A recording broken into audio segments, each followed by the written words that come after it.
Welcome back. Let's look at how to create flashcards. We can create smart flashcards. Instead of the simple Quizlet, you either get it right or wrong and then it moves on.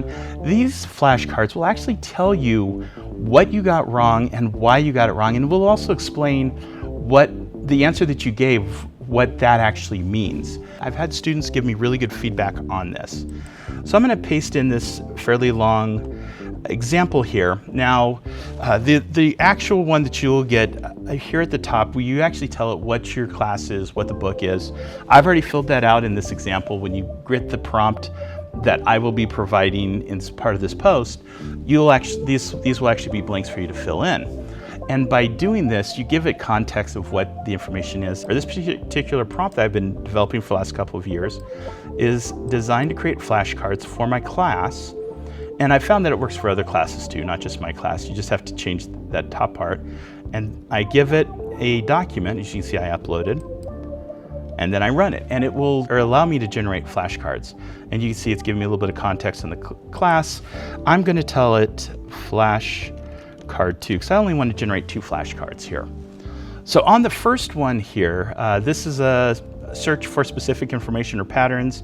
I'm going to give it a wrong answer so that you can see what happens when you give it a wrong answer.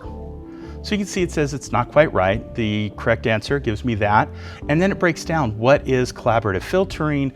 It gives me the answer and explains what that answer is. I chose the first one, which ended up being customer resource relationship management. It explains what that is. And then it gives me this tip. When the definition talks about groups of people and recommendations, you're usually in a collaborative filtering territory. And then it comes up to the next question here. Refers to the accuracy of information resources within an organization, and this is going to be integrity. So you can see what happens when we choose the correct answer. It says correct, gives me the definition, and gives me some encouragement. Now you can go on, you can run this again, you can upload a different text files with information, and you can even extend this a little further.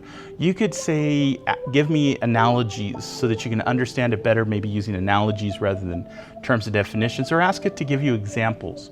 So these are minor tweaks you can do to the original formula and make it help you better. And that's one of the great things about using generative AI in a learning environment and to gain information quickly, is that you can make it work for you and tailor to your needs.